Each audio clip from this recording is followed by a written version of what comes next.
خلاصة الأمر حتى تفقه: أنت إذا أمسيت أمسي على نية صالحة، وإذا أصبحت أصبح على نية صالحة، فليكن الله في قلبك أجل من أن تتركه من أجل أحد، مع علمك بأمرين: الأول أن الله غني عنك وعن طاعتك،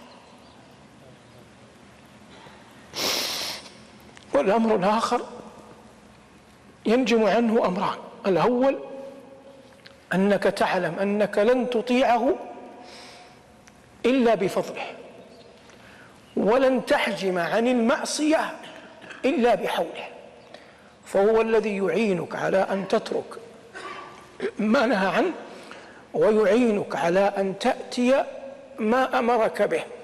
إن العبد إذا أقبل على الله بحق فالله يعلم سريرته، ولا يحتاج ربنا مثل المخلوقين نبين لهم، نكشف، نحلف، نقسم، نصر، نأتي بأدلة، نأتي ببراهين.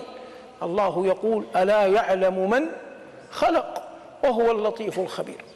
فالله يعلم من طوى عليه القلب، يعلم من طوت عليه السريرة، يعلم ما أضمره الفؤاد، فيخرج العبد. المهم حتى يرد كيد الشيطان، حتى يغلب، حتى تحفظ، حتى يختم لك بخير. إن أمسيت أمسي على نية صالحة، وإن أصبحت أصبح على نية صالحة، واجعل الله أجل وأعظم في قلبك من أن تخرج وأنت قد بيت معصيته.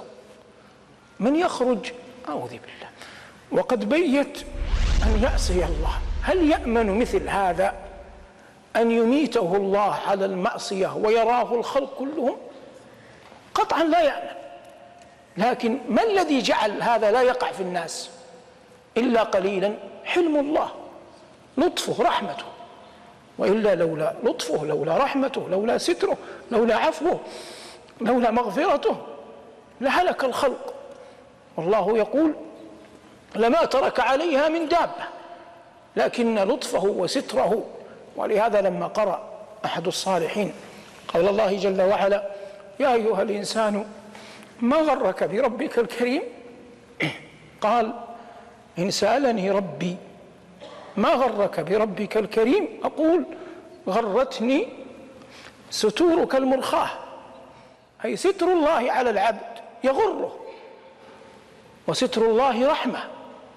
لكن ينبغي للعبد أن يعلم أن الله قد يستر على العبد مرة مرتين، فإذا غلب على العبد الران وأصبح حب المعصية متأصل في قلبه يريدها، ويخرج، الله لا يكتب هذا عليكم، يخرج من بيته وهو يعزم على أن يعصي الله، فمثل هذا عياذا بالله إلى الهلاك يقرب إن لم تدركه رحمة الله. أما من يخرج من بيته وقد أجل الله في قلبه، يخرج يقرأ الأذكار في الطريق، يسبح، يكثر من قول لا حول ولا قوة إلا بالله، يكثر من قول لا إله إلا أنت سبحانك إني كنت من الظالمين، في سيارته، في خطواته يقول: ربنا آتنا في الدنيا حسنة وفي الآخرة حسنة وقنا عذاب النار.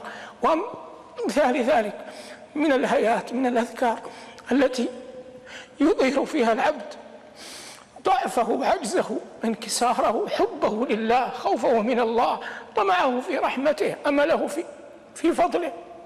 كل ذلك به يحفظ الله العبد.